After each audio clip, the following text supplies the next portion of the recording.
I'm Cape Joel, and this is Comic Smack, your weekly, daily, all the time, anytime comic show where I give you your fix of everything you need to know from the world of comic books and superheroes. And on today's show, we're taking a closer look at all new, all different Avengers issue number 12. They seem to have left Ms.Marvel's Spider-Man behind during their last battle with Annihilus. Oh boy, do Earth's mightiest heroes' face look red now. Can they save him? Will they mount a rescue mission? Let's hop on in together and find out, shall we? Alright then, so as the comic opens, Vision decides to take it upon himself to use the Negaband that they still have to trade places with Miles Morales' Spider-Man in the Negative Zone where he is fighting Annihilus. Miles ends up not getting crushed, which I mean he has to be pretty damn stoked about, but this is still just a band-aid on a much bigger problem. Someone is going to have to stay behind in the Negative Zone. And until they can figure out how to get around this issue, the comic is essentially filled with the all-new, all-different Avengers tagging in and tagging out of fights with Annihilus. It's actually a really clever, really smart setup for an action scene. Essentially, to work together as a team, they need to work better solo. Then of course there's still the matter of the giant doom cannon that Annihilus has set up and is ready to turn on the rest of the universe. They're going to have to find a way to take that thing out of commission once and for all. Not just,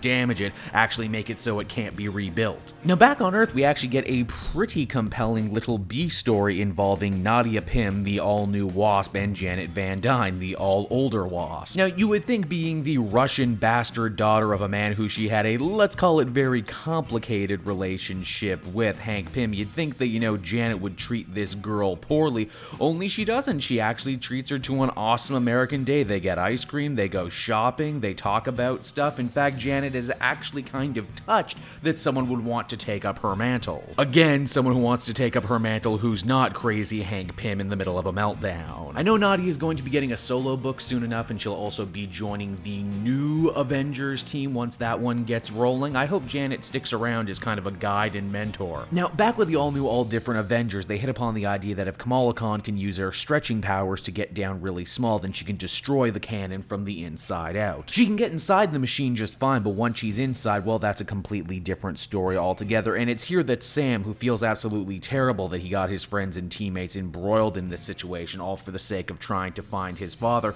he very recklessly charges ahead and switches places with Kamala. He manages to use his Nova powers to overload the machine, so that's one less problem to deal with, but there's still the giant elephant in the room, and by elephant I mean Annihilus, who has his eyes set squarely on Sam now for destroying his plan. He gets knocked around for his trouble, that is of course until Iron Man and Thor work out the ultimate Hail Mary play. Iron Man ends up taking a hit for Sam while Thor throws her hammer back before teleporting herself. This means that Iron Man is able to essentially catch a ride on Mjolnir as it crosses back through dimensions, bringing him with it. And thus the day is saved. It's not exactly a clean win, but they'll take it. With no more Annihilus trapping people on the planet, it means that the Avengers, as well as all the aliens who are trapped on this planet, are able to finally go home. Sam Alexander is sadly nowhere closer to finding his father, but before the aliens leave, Vision is sure to give them a message about the missing Nova and to get in touch with Sam if they find anything out in the reaches of the universe. All New Avengers number 12 was a satisfying conclusion to what was ultimately a pretty satisfying all-new, all-different Avengers story. In fact, I dare say this might actually be my favorite one they've done so far. It gets by mainly on cleverness and also being a great showcase piece for the younger next generation of Avengers. I'm sure some people are disappointed, and they're not wrong to be disappointed that we're not actually that much closer to finding Sam Alexander's dad, but I certainly didn't think they were going to resolve that issue here in an Avengers book. Overall, for being a fun ride, I give this one an 8 out of 10. Hey everyone, thanks so much for watching my newest video. I hope you enjoyed it, and while you're here, why not check out another video I have on offer, or